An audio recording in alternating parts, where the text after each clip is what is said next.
disease or something that, I won't go into all that, but that, took them away gradually so that, somebody needed to be there to take care of them. And having been a medic in the Army, I just felt like I could take care of her better than some of these places to farm them out to and so forth. So I was glad that I had a part and a chance and opportunity to be there with her.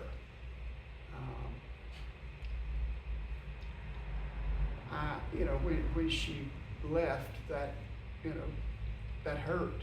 It really did for a while. But I knew she had gone to heaven, and I would end up seeing her, so that was helpful. I also knew that the good Lord had brought us together on a blind date, and I live 200 miles away from her, but I just know the good Lord brought us together, and kept us together, and was just such a big part in our life that I'm just so thankful for it. And I still have her pictures of her and of my son. Have pictures of him too, and every morning I thank God in my quiet time for my wife Jackie and our son Mark, and the joy that he still brings to my life now and reminds me of the good times. So I keep having good things come to mind about my son and my wife that just make me feel blessed to be there, and I'll just be so grateful, when my chance comes to go to, be there and see them too. And the Lord also provided family on her side and my side that, I see regularly, and more friends and so forth that just, have helped encourage me. And I just, I'm not saying I'm glad to see her go, but I'm just so blessed by her presence for 56 years that, wow, I don't know what else to say other than I just feel so blessed by it, and just look forward to seeing her later when I pass. So.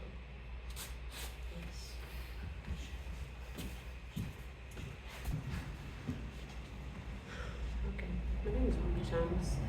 I'm still going through some things. I've lost 5 brothers since 2021. Ernest, he passed like in, I'm going by their names anyway. Too Tall, his name is James. He passed in 2021. Ernest passed in 2022 in June. Mark passed in October 2022. Pee Wee passed 2 weeks later. Pee Wee passed away not knowing that Mark had died. And then the following year, my brother Smitty died. It's been kind of hard, mostly because of Pee Wee. His name was Andrew Thomas. He went blind, totally blind before he died. And his wife, and this 6 months before he passed away, she just packed up and left. So there you're just leaving a blind man in the house by himself. And the way I found out that she was gone, I called him every day, we check on him every day. And I said, what is all that noise? And he went like, that the wife called her name was packing up leaving. And I said, okay, I'll be right there. And he said, no, don't come. He said, come by. Well, he said, I don't want no hell on wheels. And I never forget that word, because he know I am. Well, I'm bad, but I keep the dead off of me. And that's my brother. So anyway, when I thought she was gone, I did go down there and check on her and everything.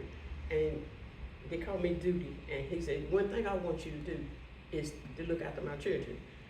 All of his children are grown, and plus he raised two more children. And I said, I'll do that. And he ended up going back to the hospital. And then, but not just focus on him, it's just that in my heart, I just feel so much, I don't hate the wife, I just got so much going on, because I'm thinking, I was taught that when a man and a woman get married, you're there, no different what goes on, you put a hang in there, because my father didn't do it with my mom. He was a Rolling Stone, not trying to put anybody out there, but it is what it is, you know, and you got to tell the truth, you know. And but Pee Wee, with his wife died first, the first wife, he raised 8 children, you know, by himself. You know, my other brothers, they was pretty well like Pee Wee, but Pee Wee was just, he was like the oldest, and he was like the bond that he and I had, you know, just like bond together. And I pray, you know, in my heart every day that whatever I feel for his wife, because I'm not seeing her, she left, that God will just take it away from me so I can have some peace. Because right now, I don't know what I'd do if I would see her.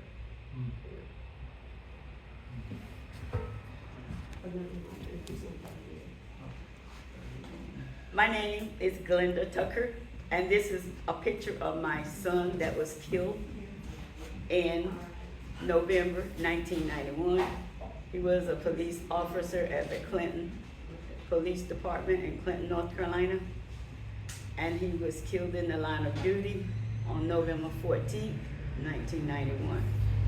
And he was only on the force less than 2 years. It's been an ordeal to try to get over it, and a day like today, it just brings back much that I can't even express. But anyway, the Lord is bringing us through daily, and it's been 30 years or more, and we have had people that prayed for us and supported us each and every day that prayed, and we're just thankful for the ones that did come and help us to get through this ordeal. And my husband just walked in, and I'm going to let him do the rest of the speaking because we did not expect this. It's just something that Miss Edith wanted to put together to present in her presentation when she goes to Las Vegas. Okay, what we're doing is, this is a surprise to me. My name is Billy Tucker. I'm the father of Donald Ray Tucker. A little bit of history about Donald. Donald Ray was born in 1968, November 30th, to my first wife, Linda Tucker. Not Linda Tucker, Colonel Jean Tucker. He was 2.5 years old when his mama got killed. Her father killed her. And I raised him from 2.5 till I met Linda in 73. So I was already a self-made father. But when she come into it, she helped me raise him. We raised him until he got 21. We sent him to school. We sent him to academy.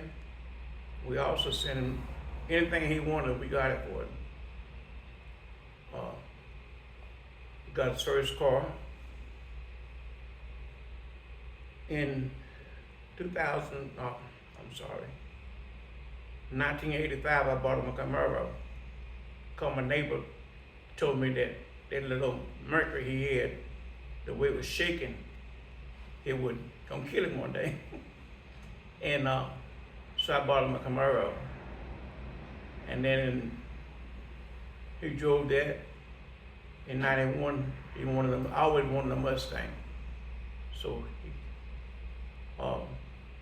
Glenda was working at Purely at the time, and he wanted that Mustang. So she called him and told him that the whole truckload that come in Fayetteville, and he wanted to look at it. So she helped him buy the Mustang, and I still had the Mustang and the Camaro, and we just 1991. He was working undercover for the detectives in '89. I didn't know it, but he would go out at night and he would do drug raids and stuff. I didn't know it, but in '89 he wanted to go to college at Wilson Tech, and we sent him to Wilson Tech. In 90, he joined the police department in Clinton. And he make a long story short, he was detected down to Carteret County, and that's where he was shot and killed at. We had to go down there for the court, and we just, it was an awful court. It was awful. It was awful. Guy Bell and Joe Lewis. Guy Bell shot him, but Joe Lewis hit him and knocked his glasses off in his face about 35 feet from where he was standing at. He hit him with a backhanded leg. Joe Lewis was still 6'6", weighed 350 pounds. And you can imagine somebody hitting you like this with a backhand leg, and you don't weigh about 180 pounds. So, we got through it, but it's hard because you think about it every day. What could I have did? What could I do? What could I have did in his lifetime to make him more? We could live longer. People said, well, my daughter told me before she died, she said, Dad, we're supposed to be burying you. You don't supposed to be burying us. So I don't want to be a pity party, but I have had some tragedy in my life. But Donna Ray and my first wife, Colonel, was was on married for about 68 to 71. She got killed she got killed April the 5th, 1971. So I'm just going through. I'm just trying to make it.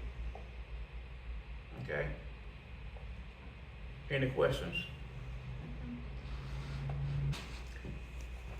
I'm Terry Lee, and I lost my son Brian about 20 years ago. October 8th will be 20 years. That sounds like a long time, but I'm telling you, my heart breaks every day.